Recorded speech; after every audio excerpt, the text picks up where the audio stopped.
This is a very peculiar situation for me for the first time, because in India we have been addressing so many thousands of people. It's good that I am able to talk to my friends here, and I'm proud to be here, part of this convention. And thanks for the organizers for having invited me. That's my company, Indev, and our partners in Germany, Trans. Our Prime Minister was talking about unleashing of the line. And there are so many lines. They have put up the stall here. But then the quality of the line is that when it attacks, it uses the same force. Whether it is a rabbit or it is a tiger, if you see the line will use the same force to kill its items. The same way, what we have taken now is an important step in our country to go for Make in India. Now, Make in India, because I've been talking in our country, we should talk about Made in India, not Make in India, because the time has come for the country to build its own brand. I call it as a brand building. It's very important for our country because the globalization, liberalization, and the world as a one potential market has made it possible for India to become a manufacturing hub. I would say we are a bit late in commencing this concept, but better late than never. And thanks to the present government for all their initiatives. But if I talk to my people, I will not be talking Make in India, because before going to Make in India, I need to have Infrastructure India, then Skill India, and both are important to make the concept Make in India successful. What is being required today in India to create the base? And to create the base, we need Infrastructure India and then the Skill India, and both will lead to Make in India. Without these two, Make in India is not going to be successful. Now, when we come to this concept of logistics, why should logistics take so much of importance? Now, the World Bank Logistics Performance Index has ranked India 39th place among 150 countries. But this logistics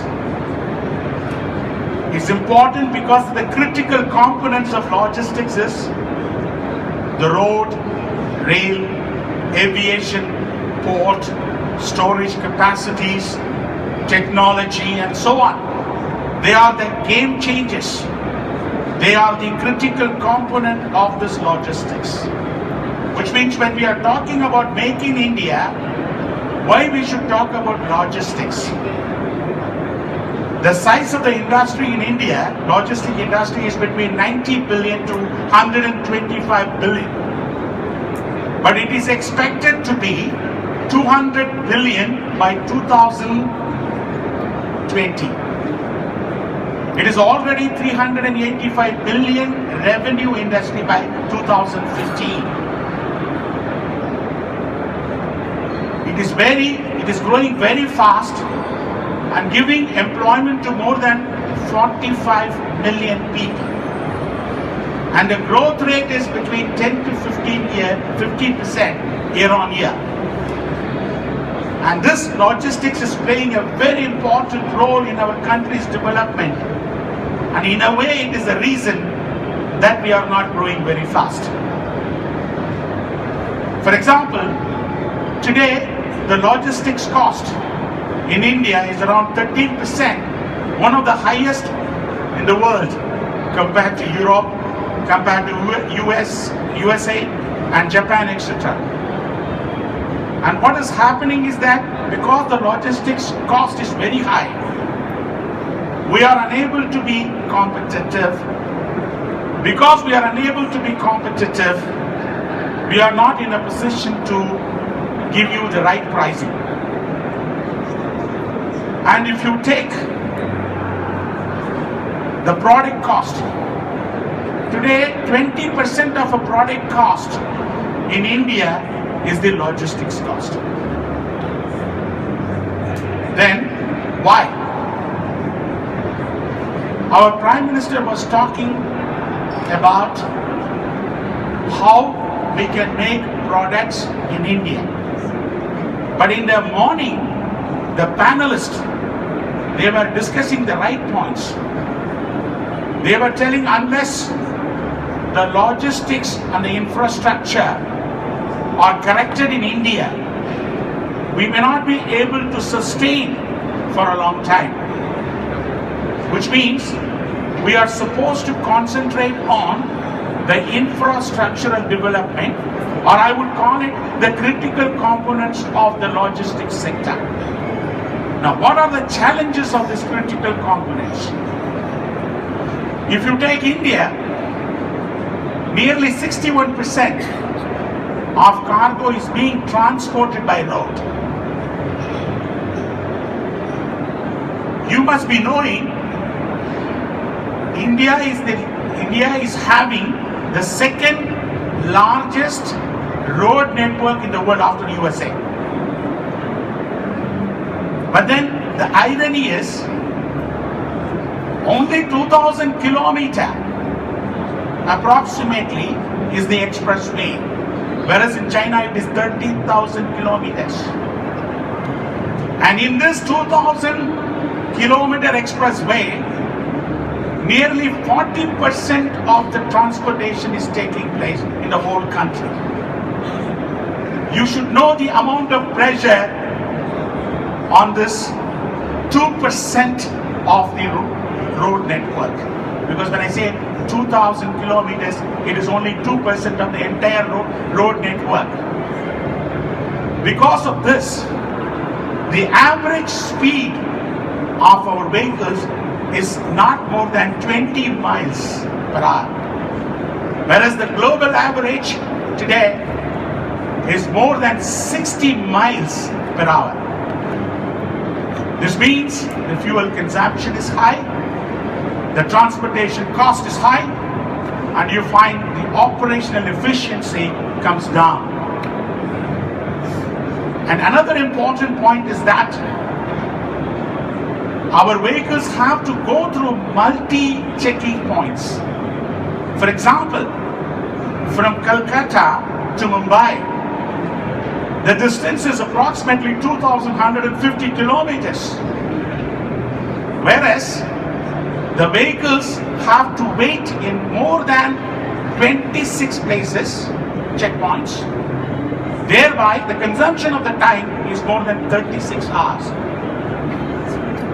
That is the reason why we are not able to be transport efficient. And more than that, nearly 70% of our vehicle owners are only having 4 to 5 vehicles, the fragmented manner. This practically ensures that they are not employing the right technology. If you ask them to put RFID, they will not do it because they are all fragmented owners of the vehicles. And this is the scenario which is taking place as far as the road transport is concerned in India. This is the first important critical component of my logistics. The second one The rail transport wherein about 31% of the traffic moves through. But here again, to go for 2,000 kilometers, it takes 6 to 8 days because the flexibility is lacking. And they don't have enough wagons. And there is not much of dedicated cargo corridors. This makes railways more the required quality. So here again, we suffer in terms of railway transport. And if you take the ports, we have 12 major ports and 187 minor ports. The problem is we don't have the required draft. The turnaround time is very high and always there is a congestion. And they have brought in the concept of the coastal shipping. Coastal shipping is one of the best. It is eco-friendly. But then the coastal shipping has not been implemented to the fullest extent because they have brought in cabotage rules. What is cabotage rule? Only Indian flag vessels can ply in this entire coastal, because India has got 7,517 kilometers coastal area. Only Indian flag vessels can ply. Because of that, we are unable to have the foreign flag vessels moving from west to north, north to west, whatever it is, and making our local products less costly. Because you can bring down the cost by 30% if the cargo started moving through the coastal shipping. India can do it because the pressure on road, pressure on railway can come down. But then I don't know why this cabotage laws have been brought in. And having brought in, and another thing, I used to talk in most of the conferences. India is one of the biggest transshipment, the movement of containers. Most of our containers are going to Colombo or Singapore, they are getting transshipped. If only the cabotage rule is relaxed, from the minor ports, the containers can be moved to the major ports, where you can have the mother vessels calling and taking all these containers. Thereby, the revenues payable to Singapore and Colombo can be retained by the country. This has to be thought by our people in India in depth. And of course, when we come to the air cargo, the air cargo situation is again little bad, in the sense that the waiting time for export, for cargo clearance, is almost 50 hours for export cargo, whereas the global average is only 12 hours. And for the import cargo, you will not believe the waiting time is 182 hours. The estimates say. And whereas the global average is only 24%. It is because of the congestion. This is the reason why, for the first time, I have moved in the concept of private air freight station. Our company was the first company licensed to function as a private air freight station in Chennai. And this would certainly decongest. And of course, the handling can be better. The multi-handling can be avoided. Damages and pilferages will not be there. And we have proved it by moving the cargo to the private air freight station. The next critical element of our logistics sector is the storage infrastructure. India today, see the scope for the development. India today requires 123 million tons of cargo to be stored. Warehouses are required. 123 million. Whereas today, we don't have modern warehouses, big warehouses, and warehouses are again fragmented. And you find that more than 20% of the logistic cost is spent in the warehousing, particularly in the inventory loss. So we need to gear up in the storage area, because that is the reason why I have been telling everyone that we need to concentrate more on free trade zone warehousing. Now, free trade zone warehousing has been brought in as part of SEZ, but it has not been taking off very well.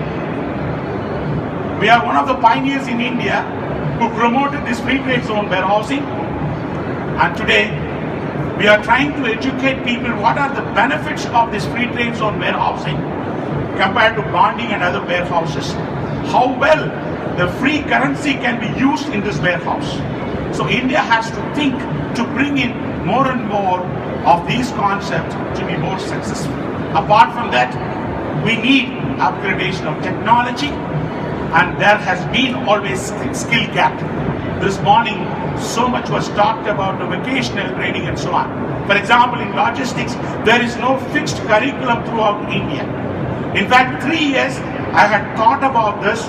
I created a team and we formed the syllabus, and finally we have arrived out. Last 2 years back, I started the college, St. Britto's Logistics College, wherein we have designed our syllabus and ensured practical orientation is given, and on-the-job training is given with the graduation course and also MBA course.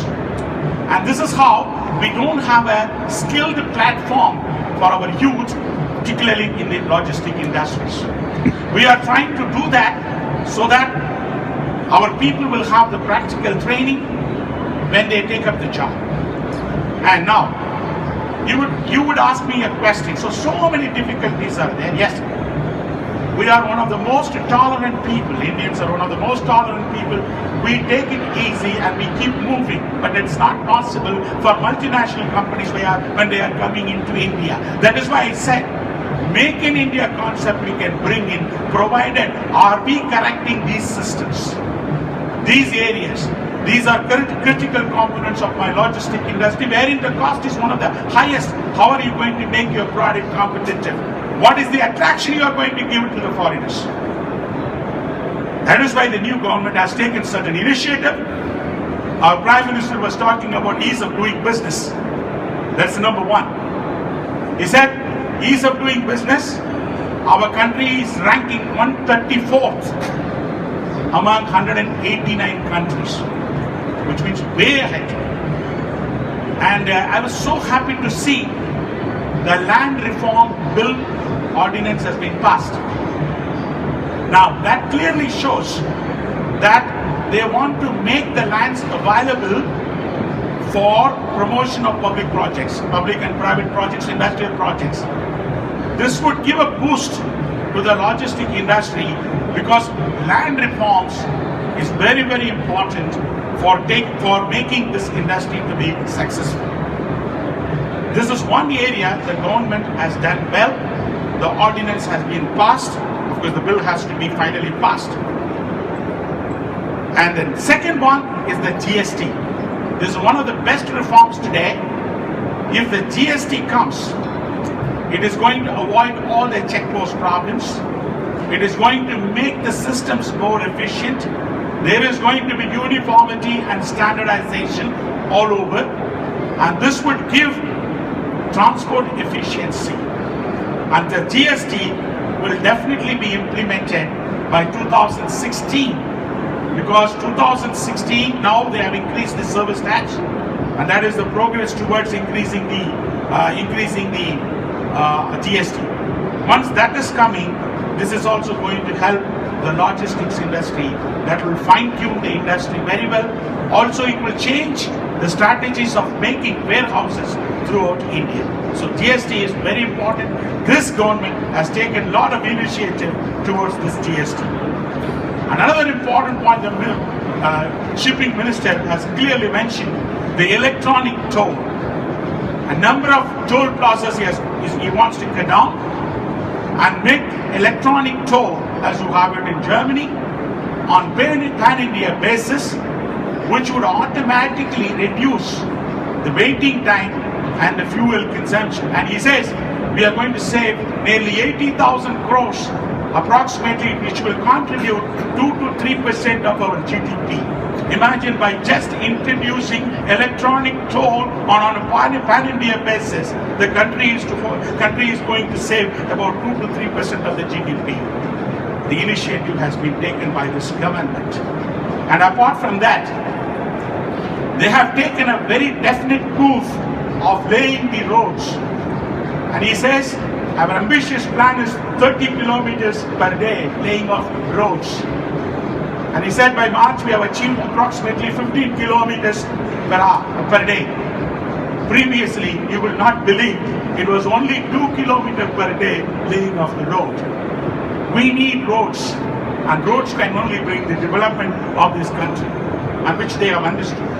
And even in the port sector, I was very happy to see the announcement. Most of the ports will be made a corporate. When you make ports as a corporate, the labor regulations will come down, and the ports will have more freedom. And you would find today the port has got so much of land banks all over, and these lands can be properly utilized. And he says if these lands are being used for putting up the SEZ, that is Special Economic Zone, as you find it in China, automatically our GDP will go up by 2%. Imagine we are already having more than 7% GDP by using the unutilized lands of all the ports in India. Please note, our GDP, by putting up the SEZs, we are going to increase our GDP by 2%, and they have taken a lot of action in this particular area.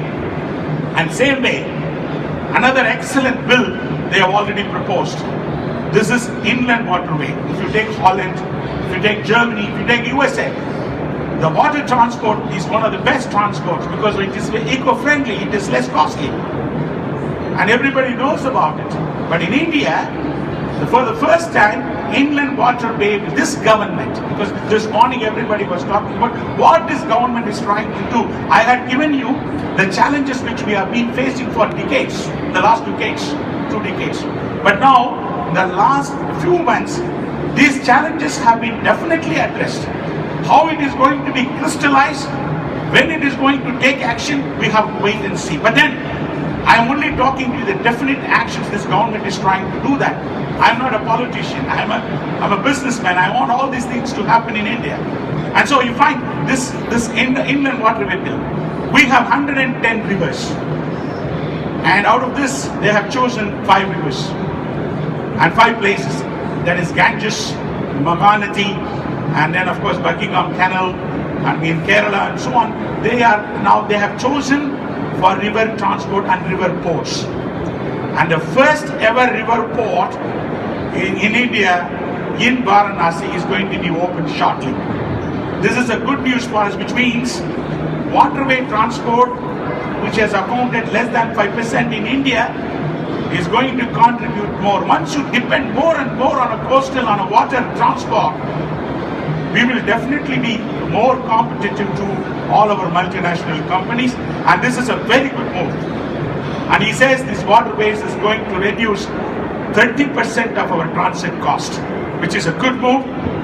And all this, basically, the idea is to move towards multi-transport or multi-modal transport efficiency system. Because once there is a proper coordination of road, rail, then port, aviation and water, then there is going to be a lot of interest for the manufacturing industry. You must know today, manufacturing is important. But if manufacturing is going to be the important, we need to take care of all this. So I have given you the initiatives, and finally, not our Modi, the Modi's credit rating clearly has given India from stable, it has come to positive, which means all the credit rating agencies have started looking into India in a very positive manner. 2050, we will have 1.6 billion population, and our GDP is expected to be the highest of $85.3 trillion. And of course, most importantly, 2020, the estimates very clearly say we will become the 3rd largest economy in the world, and 2040 we are going to be the number 2, and 2050 we are going to be number 1. It is because, as our Prime Minister has beautifully put it, demand and demography and democracy is going to make our country as the number 1 country, because it's going to be the biggest consumer market. and we are going to have the highest young population supplying labor to the world, and we have the democracy which allows us the freedom to move. And dear friends, manufacturing and retailing are going to be the boom of our country, and these two will give a big boost to our logistics, and I'm sure this will again ensure our GDP levels are one of the highest. Our former president beautifully said, I am a Muslim. You have asked me to come and open a convention. As a Muslim, I take the candle, which is the symbol of Christianity, and I'm going to light the lamp, which is the symbol of Hinduism. And today, all these religions are together, and they have to travel together to make this concept more successful. That's why our Ratan Tata, the industrialist, beautifully said, if you want to walk fast, walk alone. If you want to walk far, F-A-R, if you want to walk far, walk together. India has started walking together. Dear friends, you would see 2020 is going to be the important deciding year for our economy, which would definitely make in India concept very successful one. Thank you very much.